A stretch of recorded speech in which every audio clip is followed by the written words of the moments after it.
আচ্ছা ভাইরা, খুব ভালোভাবে খেয়াল করে দেখো, আমরা এখন 2 নাম্বার করাবো। সরি, এই যে 2 নাম্বার লগ 3 প্লাস লগ 9, এরপর হচ্ছে তোমার লগ 27। ধারাটির কোন পদ হচ্ছে তোমার 729। তো এটা আমাদেরকে বের করতে হবে, ঠিক আছে। তো বাম পাশে একটু খেয়াল করো যে এখানে কত লেখা আছে, 3 প্লাস 9 প্লাস 27, ঠিক আছে।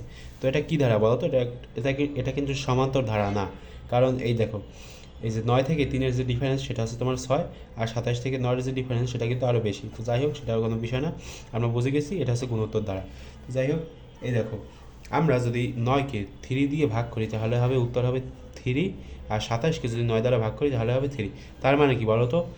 আমরা যদি প্রথম পদের সাথে 3 গুণ করতে থাকি, কতক্ষণ গুণ করব, মানে ক্যালকুলেটারে কতক্ষণ প্রেস করে আমরা গুণ করব 3 এর প্রথমটার সাথে, যতক্ষণ না পর্যন্ত আমার 729 না আসে ততক্ষণ পর্যন্ত, ঠিক আছে। এই হচ্ছে তোমার 729।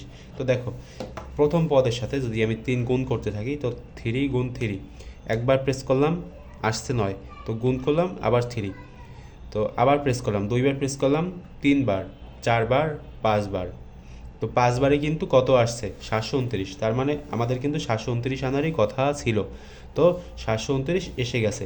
তো এখন তোমরা হয়তো ভাবতে পারো যে 5বার প্রেস করছি, তার মানে আমরা বলতে পারি যে ধারাটির 5তম পদ, কিন্তু 5তম পদ কিন্তু হবে না। 5-এর সাথে আমাদের 1 যোগ করতে হবে। মনে করো যদি 4 আসতো এখানে, তাহলে 4-এর সাথে 1 যোগ করতাম, কিন্তু আমাদের আসছে হচ্ছে, মানে আমরা কয়বার প্রেস করছি, 5বার প্রেস করছি, তো যে কয়বার আমরা প্রেস করব তার সাথে 1 যোগ করতে হবে। তো 1 যোগ করে যে উত্তরটা আসবে সেটা হচ্ছে তোমার 6। তার মানে কি, মানে এই ধারাটির 6তম পদ হচ্ছে তোমার লগ 729, ঠিক আছে। তো 6তম পদ হচ্ছে 729। তো এভাবেই সবগুলো করা যাবে, উপরেরটা এভাবে করা যায়।